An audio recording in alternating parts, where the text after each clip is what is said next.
Step 1, wake up, really gonna rise with the sun. Step 2, get some good, some food in you. Step 3, think real hard about what you wanna be. Step 4, everybody just do your thing. Wake up, today's gonna be a good day. Wake up, today's gonna be a good day. Wake up, today's gonna be a good day. Wake up, today's gonna be a good day. Wake up, today's gonna be a good day. Wake up, today's gonna be a good day. Wake up, today's gonna be a good day.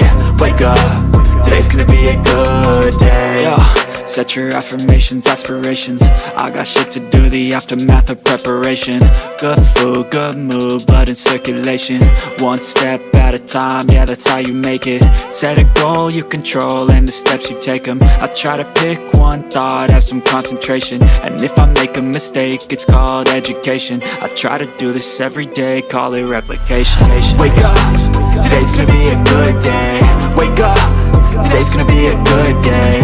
Wake up, today's gonna be a good day. Wake up, today's gonna be a good day. Wake up, today's gonna be a good day. Wake up, today's gonna be a good day. Wake up, today's gonna be a good day. Wake up, today's gonna be a good day. So life ain't easy, yo, I think there's a reason though. Ups and downs, just like every different season, yo. Sometimes I'm high, other times I'm barely breathing, though. I always gotta fight and hide from the demons, yo.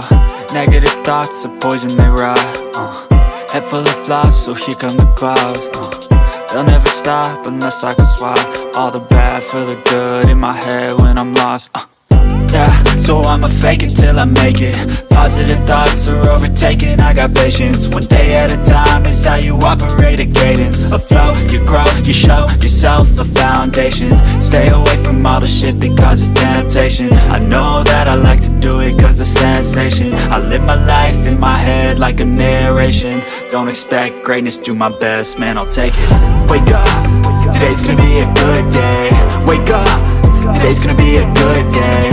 Wake up, today's gonna be a good day.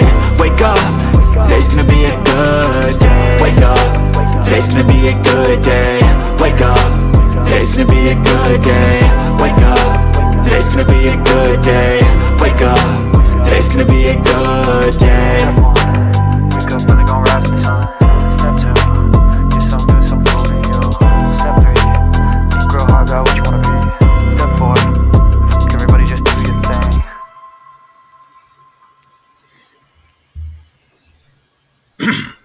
Oh, Deacon, you're muted. Hang on. Good morning, sir. Good morning. Hello. Hey, it's Why does Friday. Why does he say some cuss words in that song and then he beeps some other cuss words in that song? I don't know. I tried to find a cleaner version. That is the clean version that. Oh, he that's released. the clean version of that song? Yeah, That's the funny not because- clean has the not clean has more. That's funny because one of the words that he doesn't beep is one of the 7 dirty words in radio that you do have to beep. That we have to beep. There's 7. The George Carlin words are basically the words that you can't say, and they have. Is it the poop emoji word? Yeah, Yeah, that's. I put a picture of a ship up there to confuse you. Yeah, there was. Okay, that's funny now. Yeah, that's thanks. funny. Yeah, you I can't put a lot of say thought into anything that. about bodily excrements. I really dig the when you're doing the countdown, the Brad Pitt for number 7. That's great. Yes. See, yeah. Yeah. So the very first time it went down 987, and it was Brad Pitt from the movie 7. I was like, oh, that's genius. What's in the box? What's in the box? What's in the box? I gotta keep it down. I'm not kidding. That was. When you first watched that movie, how freaking exhilarating! What an amazing movie! First of all, horrific. Oh God, man, horrific in that if you get to the gluttony scene and you're not just absolutely disgusted. Yeah, exactly. Oh God! Like I understand people are getting murdered here. There's blood. It's pretty nasty. But oh my God, that gluttony is the gluttony scene was pretty. Yeah, that one was pretty nasty. Yeah, and watching 7 and gosh, it's another Brad Pitt movie too, Fight Club. I tell people that have never seen Fight Club, I'm like, there is a point in that movie when your brain just the last puzzle piece just snaps together in your brain, and you're like, oh my God, yeah. I gotta watch this movie all over again now. I've got to start it from the very beginning and watch it from the very beginning. It's so rare that you get bamboozled the entire movie. Yeah. And the way that they did it, you're like throughout the whole movie, you're like, this guy is just descending into more and more crazy behavior, and this soap dude is just dragging him along and gaslighting him. Come on, man, let's go fight people or whatever. Like, and it turns out like that's not even another person exercising, will on the protagonist. Like, it's also the protagonist. And those great movies like that, like you said, that you get bamboozled the whole time. Those great movies are some that we call classics. Like another one that comes to mind, The Usual Suspects. Oh yeah, man, that's a good movie. But anytime when Kevin he's Spacey looking around the office and he's looking at the bulletin board and the coffee cup and all this crap, and you're just like, whoa, wait a minute. He was telling that dude a story based on cues in his own office. So oh, that's so clever. That's so clever. Until you think about it, Deacon, in your room, in your office right now, there is information everywhere, and all of it. If somebody started picking out things like that, you'd be like, hang on, bro. That's right here behind me on this CD. But that's true. But I mean, that's a cop office. It would be ringing bells. You may not immediately know it, but it would be like, that's why the cop was looking around. He was seeing that stuff at the end. He was like, wait a damn second. That's okay. Yeah, great movie. Great movie. There's some others I'm sure that'll pop into our head, but the movies that bamboozle you. Those are a couple of my favorite movies. Fight Club and Seven. I mean, I really like those. You can rewatch those too. Yeah, those are some that you can rewatch, and you get a different experience. You get a different experience on the second watch. I'll tell you one that's similar to that, not the same, but it's kind of that I really enjoyed. I haven't watched it since it came out. Memento. Did you watch Memento? Oh, what a freaking unbelievable movie, man! And it was told that it's like, if you try to explain that movie to somebody, they're like, what kind of acid are you taking, dude? And it's like, you've just got to watch it. It's so crazy. That's what a great one. Yeah. That's an early Christopher Nolan movie, and it stars Guy Pearce. Right. Mm-hmm. Christopher Nolan. That is a Christopher Nolan movie. And he went on to make, obviously, probably like six or seven of the most important movies in the last 20 years. Yeah. Christopher Nolan's Batmans are the best. Batman, Inception. I never watched Gravity, Inception. No, he did. Inception is really good. You should watch Inception. Okay. It's not. I mean, it's not quite at the. I mean, you should watch Inception for sure. Okay, that's good. He did. Hey, let me go turn this music in the back in case we get copyright struck. Yeah, sure. Oh, I can't hear anything, so it's not. No, whatever. So, good morning. Memento is a really good movie. I don't know how many times you can really revisit it, because once the trick is played in that one, you're like, oh, okay, this dude's his noggin's been rocked, and he didn't think. Yeah, Interstellar. Interstellar is another Christopher Nolan movie. I don't actually like Interstellar. I don't think it's that good a movie. It's long and boring to me. So, Deacon, did you watch Interstellar? No. Yeah. What was that about? I think that's the Matthew McConaughey flick where he is, I don't know. It's a space movie, and it's something about metaphysical reality or whatever. I'd watch a space movie with Matthew McConaughey though, man. You have one. You can go watch. I'd watch that. I like him. He's a cool man. All right. Let's play. That's what I love about high school girls, man. I get older, they stay the same age. Oh, you remember that line from Dazed and Confused? Hey, that works when you're 18, but that does not work when you're 45. That line doesn't work anymore. I need to do the. Is he the one that did he turn around and go, "Hey man, you got a joint, man?" And he goes, No, man. That's It'd be a lot Dazed cooler and than Confused. TV. A Yeah, Dazed a and Confused. This is good stuff. a seminal movie of the 1990s, and one that That's a I kind of teenage feel movie. like is gone in history at this point. Like I don't think it's a It's a cultural teenage touchstone movie. anymore. Maybe We so. liked that movie in the 90s because it reflected 20 to 30 years before us. So we were watching like our parents in high Mhm. school. It Okay. also So seemed wait a contemporary at the minute. time, though. I've seen this phenomenon happening right before my eyes. I've talked about it several times with people. I don't know if I've mentioned it to you. Oh no. My children are 14, 17. I've got a 12 and a 10. 14, 17. Well, one of the 14-year-old boys and the 17-year-old girl, the 90s, man. The 90s are back in style. It was the 80s like 10 years ago. And if you think about it, 10 years ago, it was the 80s because me and Ashley were walking through the mall and you're like, what's all this freaking neon? Is the 80s coming back? I mean, I haven't seen neon since the 80s and now it's everywhere. But the 90s are coming. The Yeah. 80s and the 90s are coming back. My son's got a freaking blue jean jacket with patches on it that looks like he's come from a 1980s Polaroid picture, man. He puts on his Metallica Ride the Lightning shirt, and hell, I had that one on. Yeah. So this stuff is coming back, and you know Yeah. why? Because that's 20 and 30 years. That's like us. So if they made a Dazed and Confused today, it wouldn't be about the 70s. It'd be a bunch of assholes when we were in high school going around. I know, doing but you're right, and probably everything you're saying is true, except that I'm like, yeah, but the 90s were objectively better.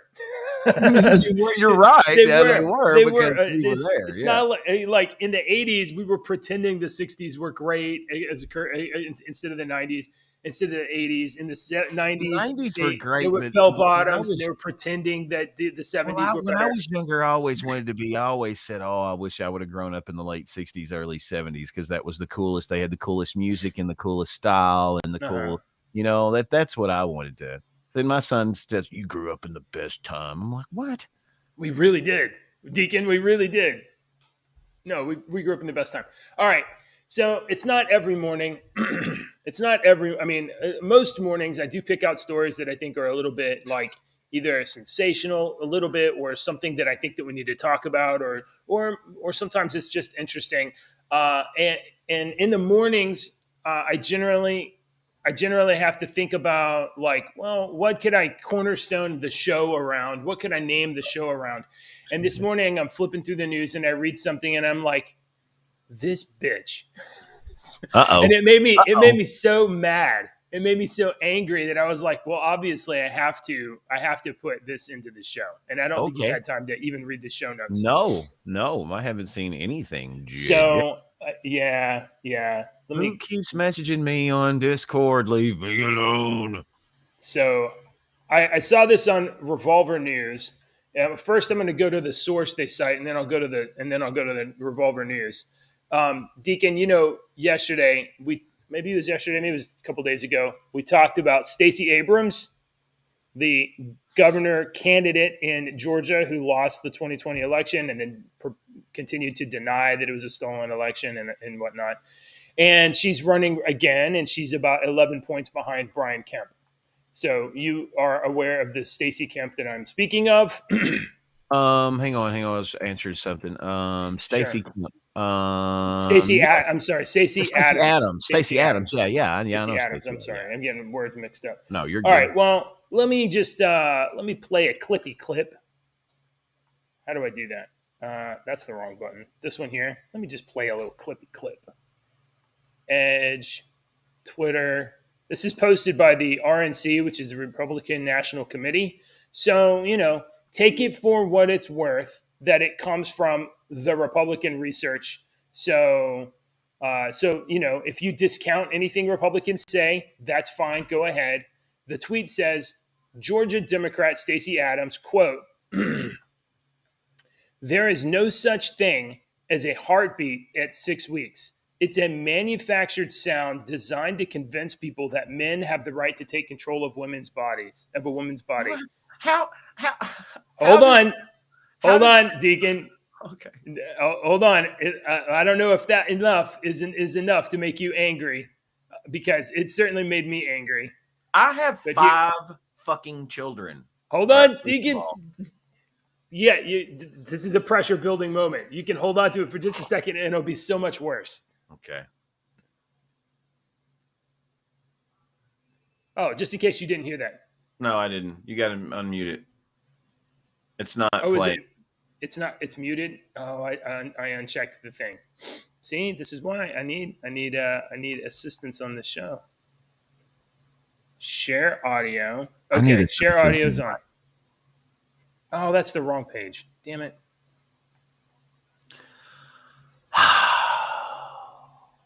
Hang on. I'm just fucking with you. Here we go.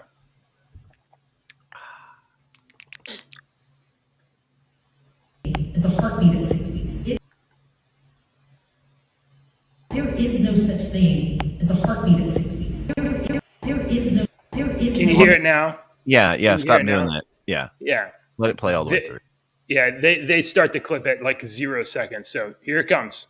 Okay. There is no such thing as a heartbeat at 6 weeks. It is a manufactured sound designed to convince people that men have the right to take control of a woman's body away from her. There is no such thing as a heartbeat. Okay, she's just saying what they just quoted up there. Yeah, Okay. but this one right here is just nodding. You're like, yeah, it's not real. Well, that just signifies when people do that. This is something that I watch when someone's talking, explaining something, and they've kind of got like a matter of fact to their voice and their speech pattern. Look around to the other people, and other people around them that are listening will nod like this. Yeah.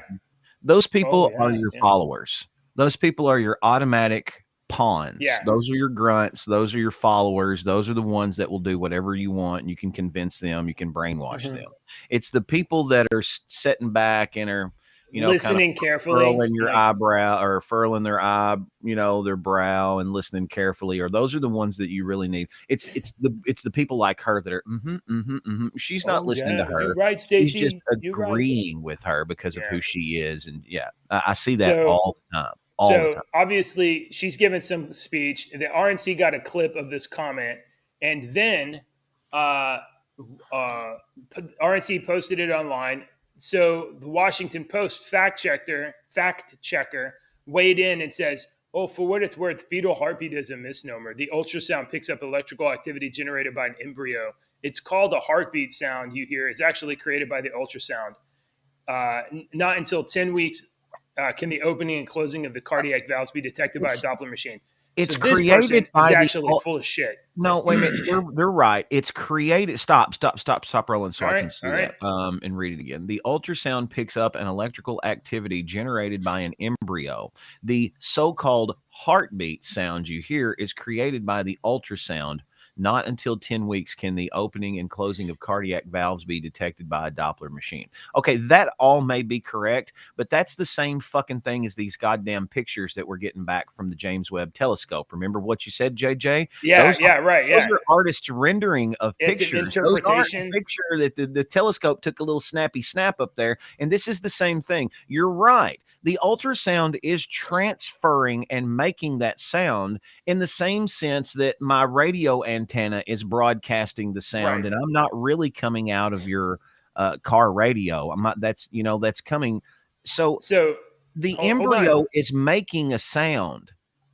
Yeah, inside. No, it absolutely is. It does. So the fact check guy gets checked by this person. The heartbeat describes the electromuscular pumping actions of the heart, not any sounds. It has to do with it has to be the dumbest fact check ever seen. Definitely top 10 worthy.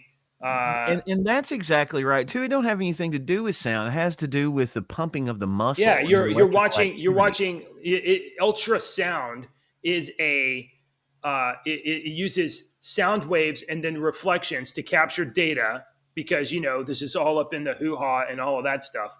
And the heartbeat, the little tiny heart is just like a little muscle just trying to start doing some work. And the ultrasound detects the position here and the position there. Deacon is 14 years old. When he was in utero, my ex-wife was a high-risk pregnancy because she had some miscarriages before, and she was a high risk pregnancy, and she had to go every week. Okay, we had to go and get an ultrasound and do this, to go to the OBGYN or whatnot every week, and I went with her, and you could see it.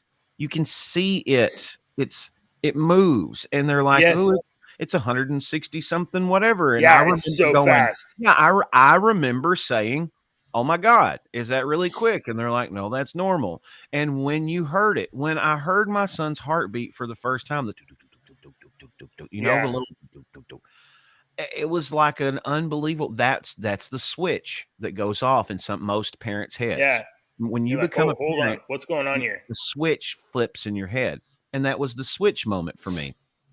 Yeah. So I'm sorry, but I have seen my children.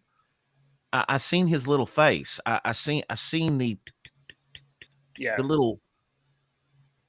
I believe what I believe. So you believe what you believe. I believe. Well, this is so I believe obviously. in ghosts. I do want to get this on the table too. My kids are adopted, Deacon. You know, they're not my biological children, but my wife and I have had biological, fetuses and embryos and miscarriages in the past. Yeah. And we have gotten to the point where we saw the ultrasound and we saw the heartbeat before. So so that is one of the reasons, and we've lost all of them. We lost all of them for 13 years. We lost all of them. Stacey Abrams going around, getting on stage with her little microphone and saying fetal heartbeats are fake to convince you to be dominated by the patriarchy, and convincing these, I don't know, 20 to 30 something wine moms that, exactly. How is she convincing people? These people are they're young and they're stupid, and they don't even know yet that the thing that they want most in life is not the thing that they've been chasing through college and their early career, and they think that path is the way that they're going to feel satisfied and fulfilled. And so you're right. They go to stuff like this, and they get led around by the nose by Stacey Abrams, who's making these bold assertions, and they're like, "Well, she's really confident. She must be right about it." And Stacey Abrams is probably lining her fucking. How much did Stacey Abrams get paid to come there and talk? She's brought in a whole lot of money. Come and talk there. That's a good First point. of all, and then you've got, like you said, she's brainwashing all these damn people. And what I was going to say is, I think you kind of hinted at it, as a majority of these women that are agreeing with this crap, they are professional women that have no interest in having children anyway. There's like a whole generation of women that they just don't want to have children. They're just not having children. Well, I mean, we're teaching them from literally from kindergarten all the way through out of high school and through college. Like, the path to happiness is to graduate, get your degree, go to college, get your degree, and have a career. And then when you have a career, then you can start thinking about family or whatever like that. We're training them to think that. I hope know. So.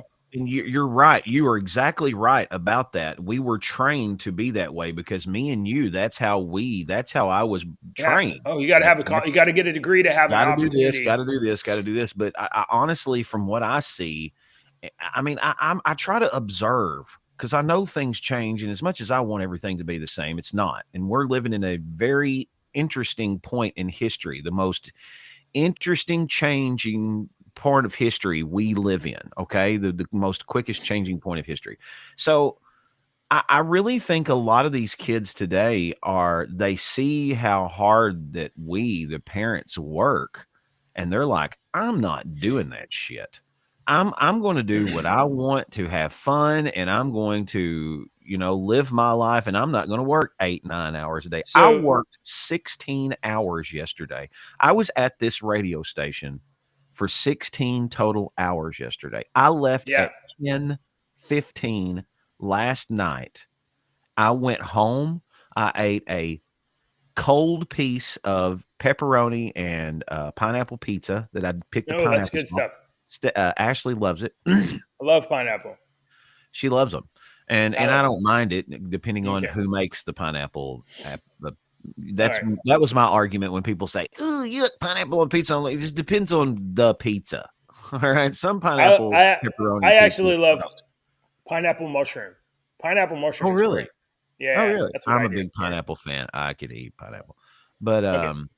but yeah, that's. I mean, I So worked 16 hours yesterday, and I think my kids see that. They're like, I don't want to work 9 to 16-hour days like Dad did.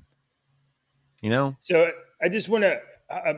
This other response to this story was another tweet from Frank Fleming at LMAO. I still remember the 8-week ultrasound of my first child, seeing the heartbeat and even the tiny limbs moving. Mhm. That's when I first felt like a father. And that's why the ultrasound is the enemy of a culture that wants license to throw away such lives like they're garbage. Yeah. When So, I saw that and heard that, he's right. That's that. I He you said know, the first time I felt like a father, I said flip the switch. Same thing. the pro-abortion advocates hate this, and it is the best weapon that pro-life has against the pro-abortion kind of industry, which is these um, pregnancy centers that offer care and stuff for expectant mothers or sudden pregnancies or whatever, and they're not sure that what to do, and they're just trying to get checkup, and the pregnancy centers will offer a free ultrasound because the first time a mother sees the heartbeat or any of that, like, it totally changes in her mind how like, oh, this isn't just an inconvenience, this is a human. And that alone, that free ultrasound for women that are in the early stages of pregnancy, is the thing that most frequently turns them around and says, not abortion, choose life.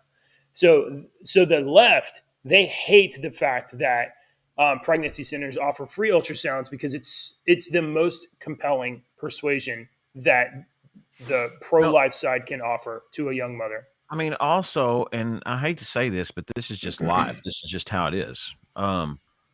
We have had in my lifetime plenty of pregnant mama cats. All right, and that's like Okay. one of my pieces of kryptonite for me personally is like a pregnant animal.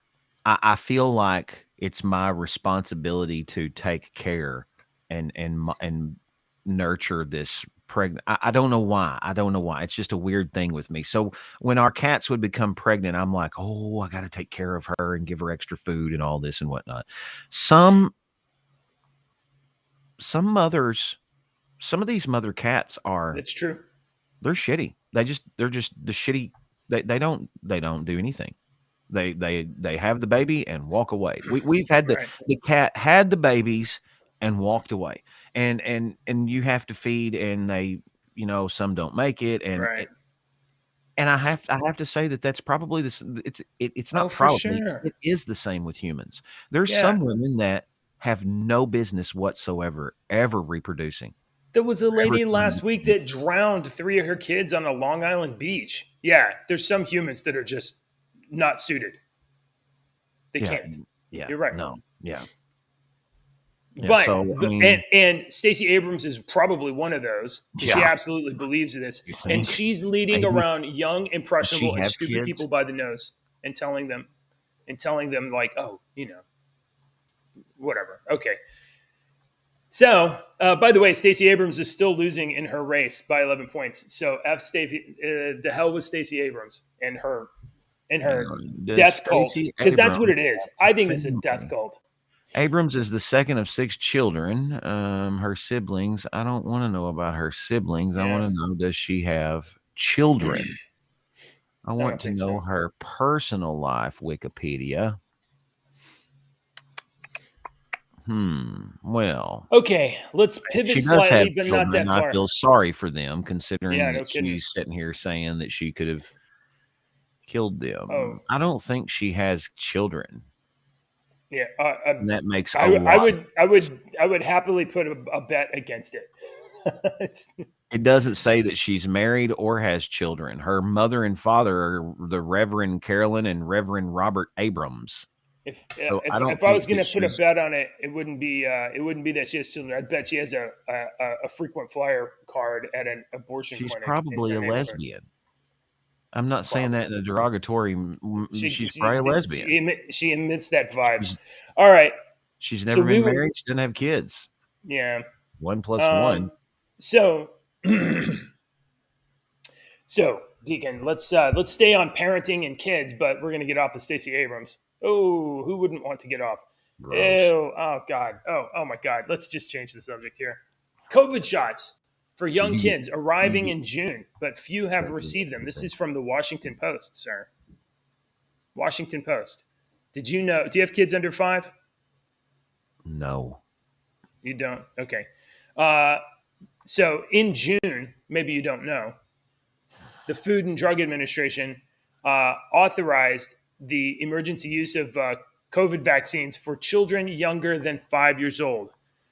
And it seems that parents are not really eager to stick an mRNA vaccine into their kids. So despite the fact that they are... I think maybe that's not a good idea.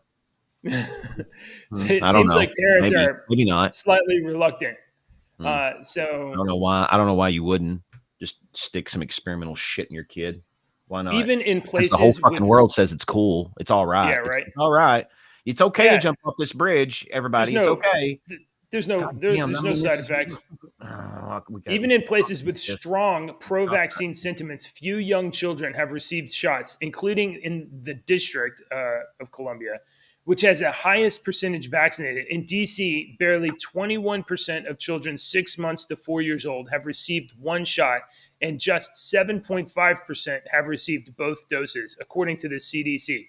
So, in the place with the strongest sentiment, strongest messaging, only 21% of infants and even fewer toddlers. So parents across the country are like, yeah, I mean, I'll take the vaccine. What? Stick that in my kids? No, not doing that. Don't know what it's going to do. I'm willing to take a risk. I'm not going to do that to my children. So bravo, American parents, for telling the government to just pound sand. Are vaccines bad?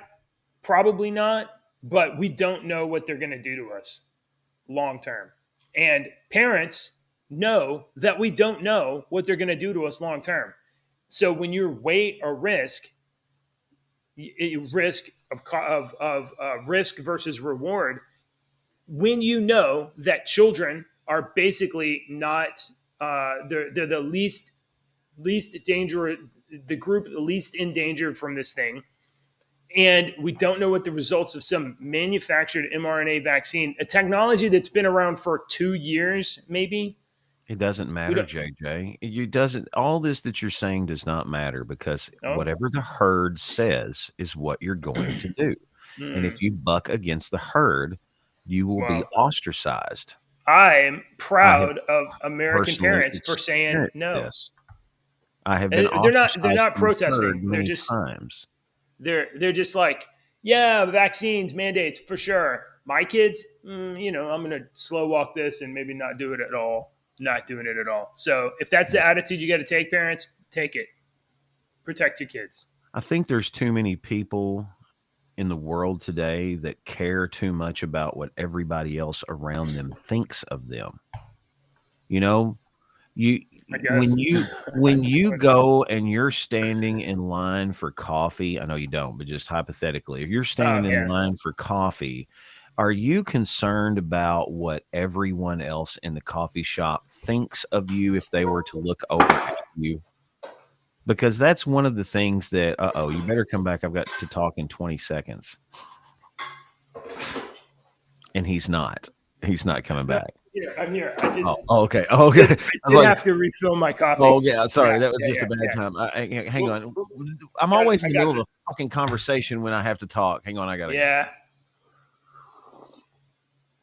Well, I guess that Deacon's microphone job means that my viewpoint is the one that lasts the longest, which is this is a story by the Washington Post, definitely left-leaning newspaper, but it gives me hope, and it gives me like a bit of reassurance that despite the fact that we have radical messaging and we have political pushback and agenda everywhere, parents, when it comes down to it, will discard most of that information and make a good choice for their kids and just say, look, I don't know what's going to happen. Everything has risks, and I'm not exposing my children to extra risk for no reward. So parents are rational. This should give you hope, and it should give you confidence that the American people are, in aggregate, not absolutely foolish. In aggregate, they will make, especially when the decision is for their family, for their kids. It will be conservative. It will be safe, and I don't mean conservative in the necessarily the political sense. It will not be exaggerated. They won't take unnecessary risks. They will minimize the risk exposure, and they will make rational decisions. This is what the American people have always really done. So I think this is great. I was asking you something. Oh, do you care about what people... This is the point I was trying to make, because a buddy of mine has always been this way, and I've said this since the 90s. If we were to walk into the mall, he would be like, he cares about what complete strangers think about him. He wants complete strangers to look at him and go, oh, that's a nice looking, I like that guy. Or if they were to overhear him speaking or see him doing something, he wants them their opinion to be positive. So he puts on this fake persona, right, go into public to get people to think positively of him. And I've always said that for 30 years now. I've said, why I don't give two shits about what a complete stranger thinks about. If I'm not purposefully being an asshole, but if strangers like, I don't like that guy, that doesn't hurt my feelings. I don't care. There's a lot of people I don't like, so a lot of people probably don't like me, and that's fine. I would say, okay. So in answer to your question, I want to have a little bit of nuance here. And the nuance is this. First of all, people are not, I believe, including yourself and including myself, people are not absolute hard yes or no, or I care or I don't care, right? It's generally a matter of degree. So if I were to round my answer to one side or the other, it would be like, yeah, I don't give a shit what other people think. But I figured that. But if I'm being completely honest, if I'm being totally forthright, I don't give a shit what people think, except we're all humans, right? We're all humans, and we all live and we all need to be decent to each other. It's not that. We in our day to day or throughout our lives, we interact with other people in the tribe, and whatever the tribe is or whatever you interact with. And in many cases, you're either trying to get something from someone, or you're trying to persuade or get someone to get something from you, maybe sell something or whatever. So now you reduce that way back to, like, I don't know, pre-modern era where you were like agricultural. That could be like, oh, I need to get people to help me with my farm, or, oh, I need to get people to help me hunt, or, oh, I need to sell my wares and goods. Right. So we have a human construct part of our brain that is like, maybe I don't care, but I do have to participate in this game against society to give some advantage. So when I say I don't care, mostly I don't care, but in some cases, like maybe I think I need something from someone, and so I will lean farther in than I would otherwise. I see what you're saying. You would put on a different outfit, a different mask, a different persona, not to satisfy your narcissistic needs, to satisfy some other practical needs. A practical need. Okay, I completely understand that. Yeah. Okay, yeah.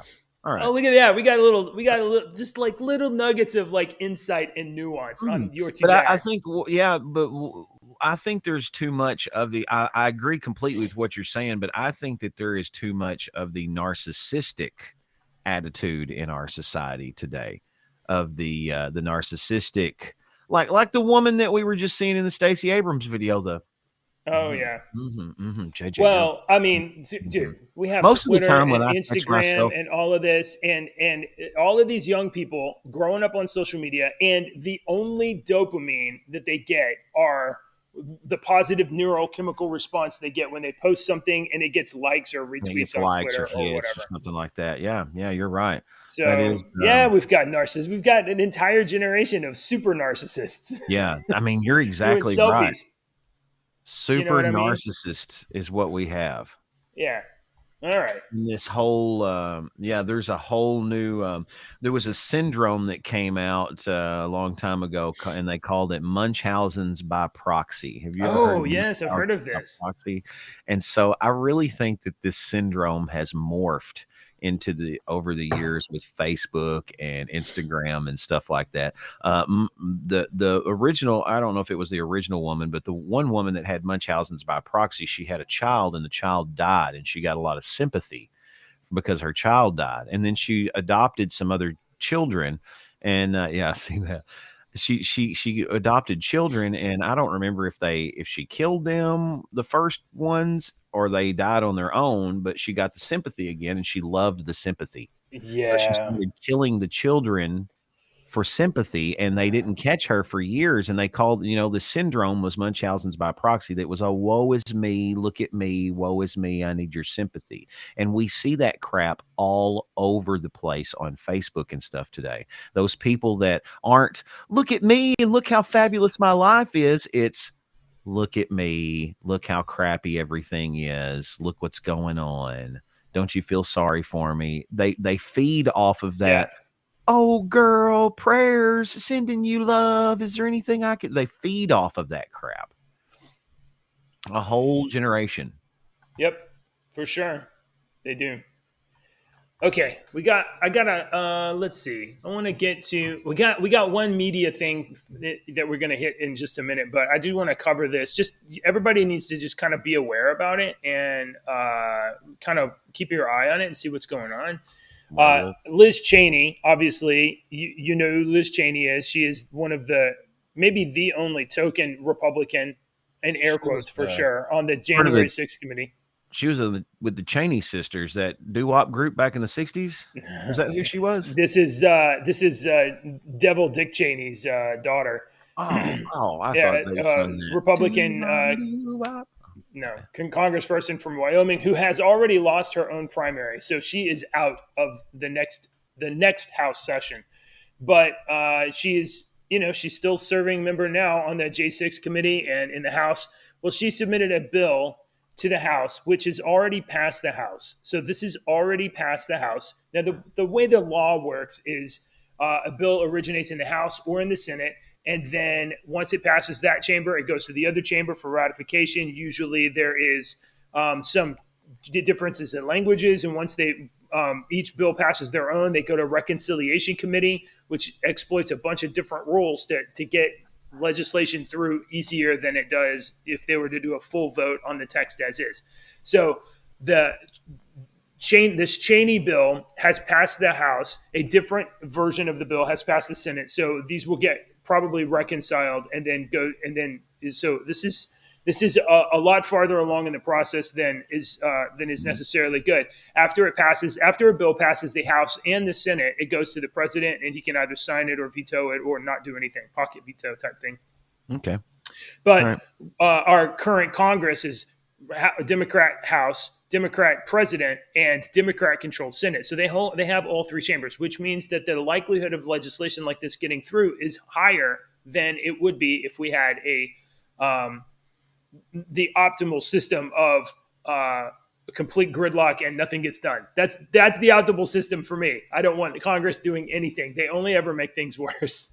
So Liz Cheney has passed legislation in the House enabling Democrat take over the ballot box. That this is the opinion of the Federalist, but the facts are a House of Representatives has passed legislation on Wednesday to overhaul the 1887 Electoral Count Act and rewrite the election rules in order to benefit Democrats in the presidential contest.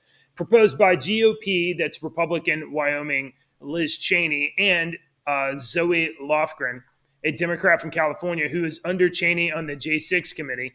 It reforms the 135-year-old law to narrow the grounds for objections to presidential electors and to open the door to late day voting. Despite the fact that the Constitution says there shall be a voting day, we have months of voting. We have weeks of voting. And one of the things that this bill does is it adds like extra 5 days in some circumstances. So the Republican, New York Republican Claudia Tenney, who chairs the Election Integrity Caucus, condemned the bill as, quote, the latest attempt from the House Democrats to stack the democratic process in their favor, and complained that the proposal did not go through proper legislative process. The text was only released days before the Wednesday vote, and received no bipartisan hearing or markup in committee. The text received no bipartisan hearing or markup in committee.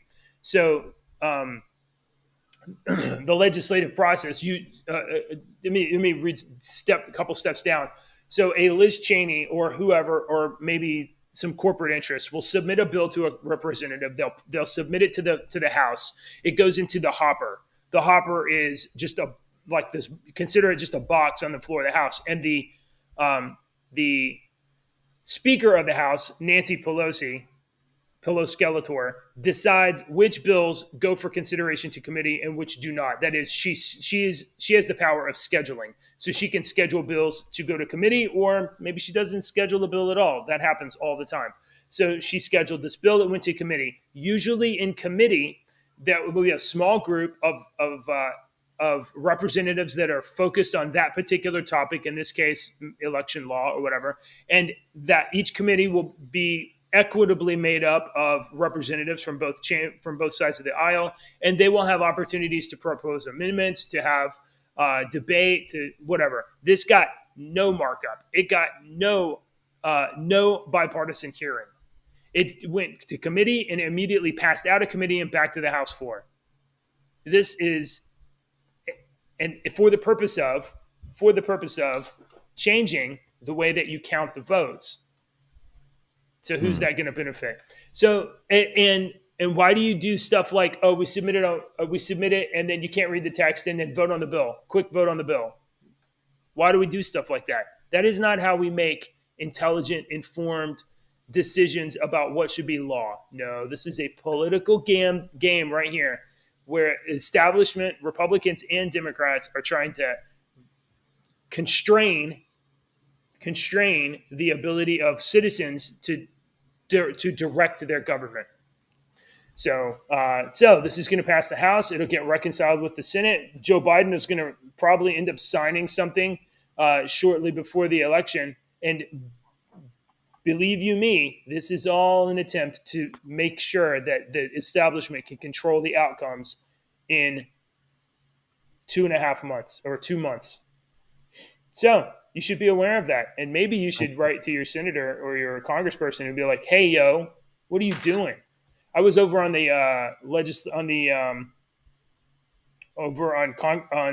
Congress.gov looking for this bill. I can't find it. I can't find the text of it, which, it kind of indicates how ramshot and quick it's not easy to get through. Easy to find the text yet. Anyway, so you should be aware of that. All right, Deacon, you want something that's a little bit more lighthearted? Something more peppier, because that was. Gotcha. I got you. Boring. I got you, Peppy. I know. I got you, Peppy, right here. Hang on. Let me do this. Whoop. Peppy. We got pep happening. Share my screen. Share? Oh. Yes. Like Sonny and Cher? Get your earplugs on. Your ear holes. We're going to listen to some Cher? Here we go. No, not Cher. Gypsies, Tramps, and Thieves? We have a trailer. Ooh. We have a trailer for Hulu's Hellraiser. I haven't watched this. Beautiful. Oh. Isn't it? Oh. It's really nice. You can hold it. It's a dingamabob. What is it? It's a puzzle. And it's almost finished. No. Keep going. Did you ever watch Hellraiser? Yeah. So if I solve it, do I get a prize? Splash I your do. money. You got to pause it. I got to talk Yeah. in a minute, and we're gonna get. Yeah, I haven't watched this yet, and I hate watching the things first time on here. Oh, 'Cause we yeah. pause them and do all this crap. I can't. Yeah, watch yeah. it. You know, I've got to fucking talk about it. Hang on. You're right. So, Clive Barker's Hellraiser is this series from the 80s and the 90s. And, it's basically like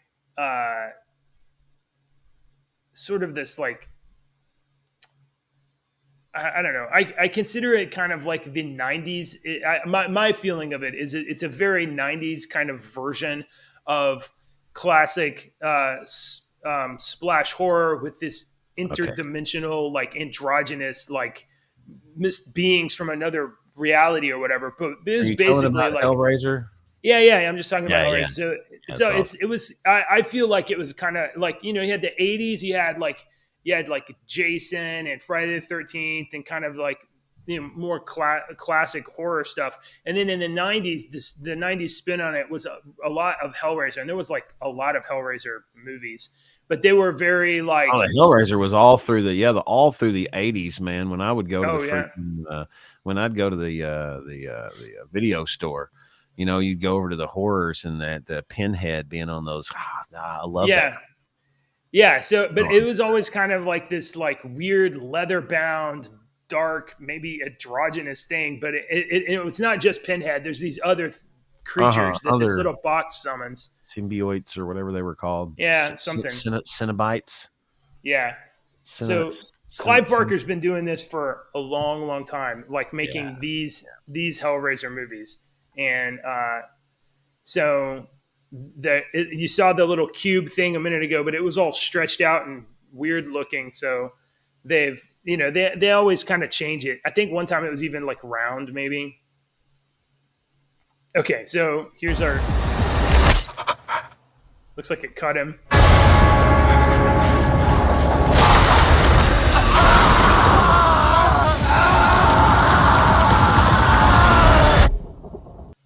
So that looks like a typical, like, nothing exceptional, just a teenage guy, young guy, whatever, and he's obviously getting like killed real quick in the movie, so he's not going to be our. What's your deal? It has 6 sides, 6 configurations. It opens up and it cuts you.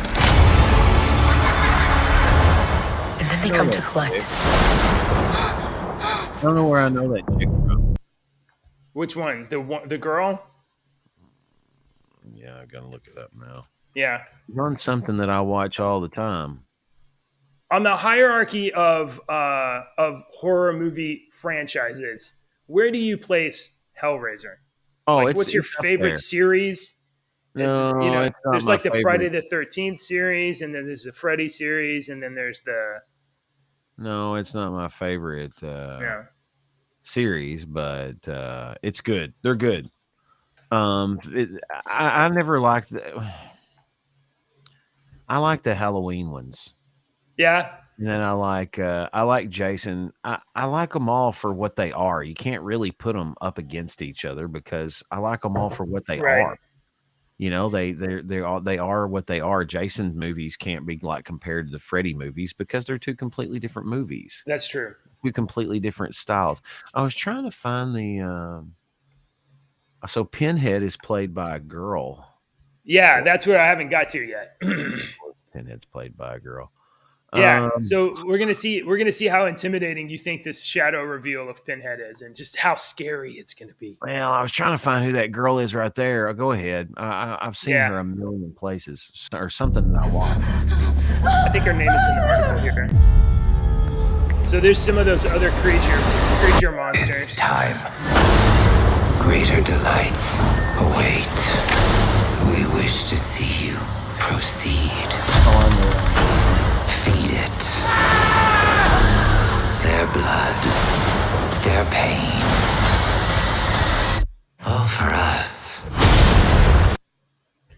So the It the looks like silhouette a moment ago. the pinhead looks awesome. I gotta say that looks awesome. You think That so? looks great. Yeah. It seems Yeah, like there's like extra absolutely. pins. It seems like there's No, just a that's whole fine. lot. It's fine. I don't care. It looks awesome. Yeah. Absolutely. Okay. Yeah, fantastic. I think it looks All right. fantastic. I thought that the silhouette from here. That girl plays in the TV show Ghosts. Oh yeah. Oh, Yeah. that comedy. She's in that. Yeah.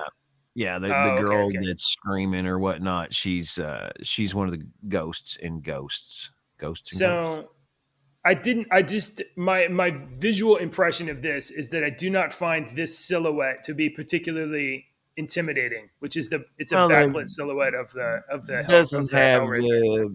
it's you're not being able to see all the flesh carved Here's a off better shot. either. This is a better shot. So she's got like some sort of a neck jewel thing and cutouts of her skin instead of where a dress would be. So instead of a dress, No, I don't think it's supposed to be dress. I just think it's just design. Yeah. Well, okay. So there's a Hellraiser coming to Hulu. If you guys It are looks into awesome. Hellraiser, I mean, hey, it's better than a Stacey Abrams movie. It's less scary than that. Think All so. right. Yeah. So that's all I got this morning. Really, I have been Cinnabites. watching They're called Decision Cinnabites. Desk. Yeah. Cinnabites. That's what those things are. I remember, and I thought they turned humans into them. Like, I'm not sure. I remember one of the Hellraiser sequels where like the thing came through and like the person that was being hunted or whatever, I think it like actually transformed the victim into one of these The things. Cinnabites are extra dimensional remember. beings who exist in an extra dimensional realm and are present in all the films. Yeah. They can reach Earth's reality only through a schism in time and space, which is opened and closed by using certain unearthly artifacts like the box, the puzzle box, Right. the lament configuration. Yeah, interesting. So Maybe once more. the most interesting part of that trailer, I think, was the guy that was not the guy that was opening the thing, but the guy that was watching him. Because the young guy said, "Oh, it's a puzzle box. Do I get a prize if I win?" And the other guy says, "I do. I get a prize if you solve the puzzle." you know? Yeah. So you have like a real bad guy, not just the Hellraiser. So kind of interesting. All right. Well, that's all I got this morning, Deacon. Have a good weekend, everybody. We will be back on Monday at 6:30, and we're gonna Thank you, people that watch us in the mornings. help navigate I this see you world. there, but I don't know who you are. Yeah. We had. Oh, hey, by the way, we had like one new subscriber, Deacon. We had one new subscriber last couple days, and we had like 5 people unsubscribe. That's fine. I don't care. Yeah. Well, look, whatever. They don't like Whatever. us. They might not like me throwing my fits. Hey, if you want to go to YouTube and go over to my page, and I'm playing some. My son Deacon got downloaded me a PSP emulator on my phone, and I got a Marvel trading card game because I loved that freaking game on the PSP. So I downloaded it on my phone. So I've been recording myself playing some Marvel trading card game. And little 10, 15-minute clips where I play a game and whatnot and just kind of talk. What's your oh, I know what your I think it's Deacon OTR, isn't it? Yeah, Deacon. Let me find it. I'll put a link in the youtube.com/DACON. Yeah, I'll put a link to your channel. Oh, you dude. Good job. You've got your what is it called? Vanity URL with your name in there. Yeah, Deacon OTR. Good stuff. YouTube.com/Deacon OTR. And you'll see I'll put a link in the description. Yeah. So you'll see it's got 3 views since last night.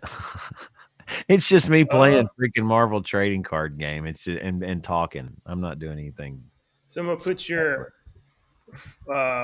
subscribe, and I'm gonna put your there. Now it's in the description of the video down in the social stuff.